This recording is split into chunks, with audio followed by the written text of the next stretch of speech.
அஸ்ஸலாமு அலைக்கும் வரஹ்மத்துல்லாஹி வபரகாத்துஹு. இன்றைக்கான பதிவில் நம்மினுடைய வாழ்வில் நடக்கவே நடக்காது என்று நாம் நினைக்கக்கூடிய காரியங்களை எல்லாம் நடத்தி தரக்கூடிய ஒரு அற்புதமான திக்ரை பற்றி தான் நாம் பார்க்க போகிறோம்.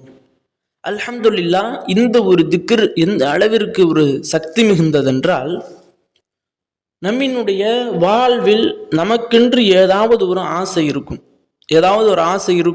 அந்த ஆசை நடக்க வாய்ப்பு இருக்காது. அந்த நம் ஆசைப்பட்ட அந்த நிகழ்வு நடக்கிறதுக்கு சாத்தியமற்றதாக இருக்கும். அப்படிப்பட்ட சாத்தியம் இல்லாத நடக்காத ஒரு காரியத்தை நடத்தி காட்டக்கூடிய ஒரு திக்ர் தான் இந்த ஒரு திக்ர். இன்னும் எந்த அளவிற்கு ஒரு சக்தி மிகுந்ததென்றால், சஹாபாக்களினுடைய காலத்தில் நடக்கவே நடக்காது என்ற ஒரு காரியத்தையும் நிறைவேற்றிய ஒரு திக்ர். இதற்கான ஆதாரம் சஹீஹுல் புகாரி என்ற கிதாபில் பதிவிடப்பட்டிருக்கின்றது. இது ஒரு நிகழ்வு. இதெல்லாம் நமக்கே ஆச்சரியமா இருக்கும்.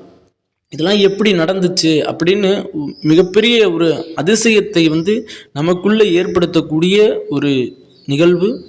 அது என்னன்னு சொன்னா, ஹஸ்ரத் அபூ ஹுரைரா ரலியல்லாஹு அன்ஹு அவங்க தான் இந்த ஒரு ஹதீஸ் அறிவிக்கிறாங்க. எப்படின்னு சொன்னால், ஹஸ்ரத் அபூ ஹுரைரா ரலியல்லாஹு அன்ஹு அவர்களும் இன்னும் சஹாபாக்களின் சில படையினர்களும் இன்னும் ஹஸ்ரத் ஆலா ஹல்ரமி ரலியல்லாஹு அன்ஹு அவங்களும் பஹ்ரைனை நோக்கி பயணம் செஞ்சுக்கிட்டு இருக்காங்க. ஒரு அடர்ந்த பாலைவனத்தில் பயணம் செஞ்சுக்கிட்டு இருக்காங்க. செஞ்சுக்கிட்டு இருக்கும் பொழுது அந்த அடர்ந்த பாலைவனத்தில் எந்த ஒரு மனிதர்களினுடைய நடமாட்டமும் அல்ல, எந்த ஒரு மனிதர்களுமே இல்லை. அப்போ போய் சிறிது தூரம் அவங்க கடந்த பிறகு அவர்களுக்கு தண்ணீர் தாகம் அடிக்குது, தண்ணி தவிக்குது. எந்த அளவிற்கு தண்ணி தவிக்குதுன்னு சொன்னால், அவர்கள் மௌத்தாயிருவாங்களோ, அவர்களுக்கு மரணம் பிடிச்சிருமோ அப்படின்னு அவர்கள் அஞ்சக்கூடிய அளவிற்கு தண்ணீர் தாகம் அடிக்குது. இதையும் அறிவிக்கிறாங்க அந்த பதிவில். எங்களுக்கு மரணம் வந்துடுமோ அப்படின்னு நாங்கள் பயப்படுற அளவுக்கு எங்களுக்கு தண்ணீர் தவிச்சிச்சு அப்படின்னு அறிவிக்கிறாங்க. அப்போ தண்ணீர் அங்கே இல்லை. அப்போ போய்கிட்டு இருக்கும் பொழுது ஹஸ்ரத் ஆலா ஹல்ரமி ரலியல்லாஹு அன்ஹு அவங்க சஹாபாக்கள் எல்லாமே தண்ணீர் தாகத்தோட ஒரு இடத்துல நிற்கிறாங்க. நிற்கும் பொழுது என்ன செய்யுதுன்னு தெரில. அந்த இடத்துல திரும்பியும் தன்னுடைய ஊருக்கு வரவும் முடியாது. திரும்பியும் போகிறோம் அப்படின்னு சொன்னால் ரொம்ப தூரம் ஆகும். இன்னொன்று, இங்கிட்டு போனோம்னா இங்கிட்டு எவ்வளோ தூரம் அப்படின்னு தெரியாது. இப்போ என்ன செய்கிறது அப்படின்னு திகைத்து போய் இங்கே எல்லா சஹாபாக்களும் நிற்கிறாங்க. அப்போ ஹஸ்ரத் ஆலா ஹல்ரமி ரலியல்லாஹு அன்ஹு அவங்க நபி ஸல்லல்லாஹு அலைஹி வஸல்லம் அவங்க கற்றுக் கொடுத்த ஒரு திக்ரை ஓதி அல்லாஹ்ட்ட கேட்குறாங்க.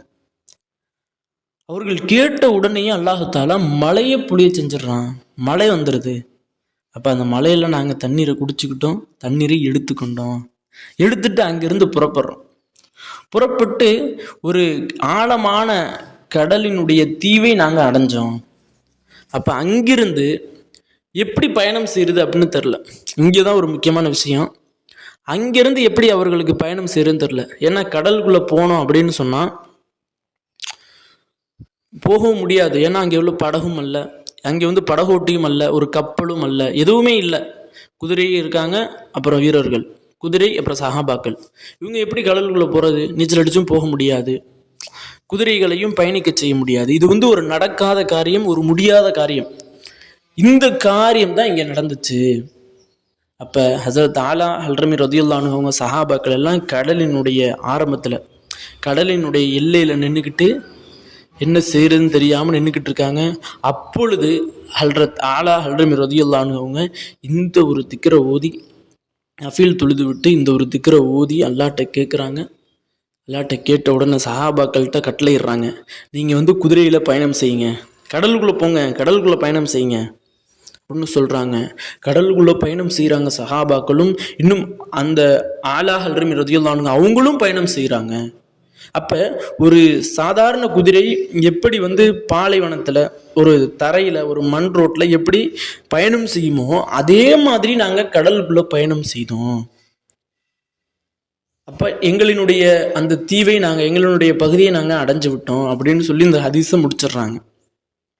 கண்ணியமானவர்களே, இதிலிருந்து நாம் விளங்கி கொள்ள வேண்டிய விஷயம், இந்த ஒரு திக்ர் என்னவா இருக்கும் அப்படின்னு கேட்டால், அதுதான் யா ஹலீமு யா அலீமு யா அலியு யா அலீமு அஜர்னா.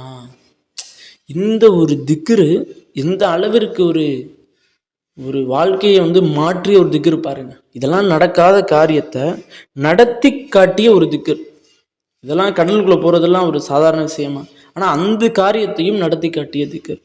அப்படி நம்மளினுடைய வாழ்விலும் நமக்கு ஏதாவது ஒன்று நடக்காது, அல்லது யாராவது ஒருவரை நாம் நிகா முடிக்கணும் அப்படின்ற ஒரு எண்ணம் இருக்கும், அல்லது நமக்கு இந்த ஒரு இடத்துல வீடு கட்டினா நல்லா இருக்கும் அப்படின்ற ஒரு எண்ணம் இருக்கும், அல்லது நமக்கு நோய் இருக்கும், நம்ம நோய் வந்து சிஃபாவாகணும் அப்படின்ற ஒரு எண்ணம் இருக்கும்.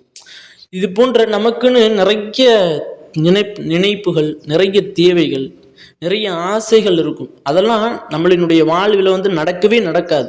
இப்படிப்பட்ட நடக்காத காரியத்தை நமக்கு நடக்கக்கூடிய, அதை நிறைவேற்றி தரக்கூடிய ஒரு அற்புதமான திக்ர். இந்த ஒரு திக்ரை உங்களினுடைய வாழ்வில் நீங்கள் பின்பற்றுங்கள். கண்டிப்பாக அல்லாஹ் தஆலா உங்களுக்கு நீங்கள் எதை நினைக்கிறீர்களோ, எதை நடக்க வேண்டும் என்று எண்ணுகிறீர்களோ அது அனைத்தையும் அல்லாஹ் தஆலா நிறைவேற்றி தருவான். இன்னும் இந்த ஒரு திக்ரினுடைய தமிழாக்கம் என்னன்னு சொன்னால், பொறுமையாளனே, யாவும் அறிந்தவனே, உயர்வானவனே, மகத்தானவனே, எங்களை கிடக்கச் செய்வாயாக என்று இந்த ஒரு திக்ர். இதை வந்து நீங்கள் 2 ரக்காயத்து நஃபீல் தொழுது விட்டு, ஹாஜத் நஃபீல் தொழுது விட்டு இந்த ஒரு திக்ரை ஓதி நீங்கள் அல்லாஹ்ட்ட கேளுங்க. கண்டிப்பாக அல்லாஹ் தஆலா நம் அனைவரினுடைய தேவைகளையும் நிறைவேற்றி தருவானாக. ஆமீன் என்று துஆ செய்தவனாக இந்த ஒரு பதிவை முடித்துக்கொள்கிறேன். இந்த பதிவு பிடித்திருந்தால் ஷேர் செய்யுங்க, லைக் செய்யுங்க, கமெண்ட் செய்யுங்க, மறக்காமல் துஆ செய்யுங்க. அஸ்ஸலாமு அலைக்கும் வரஹ்மத்துல்லாஹி வபரகாத்துஹு.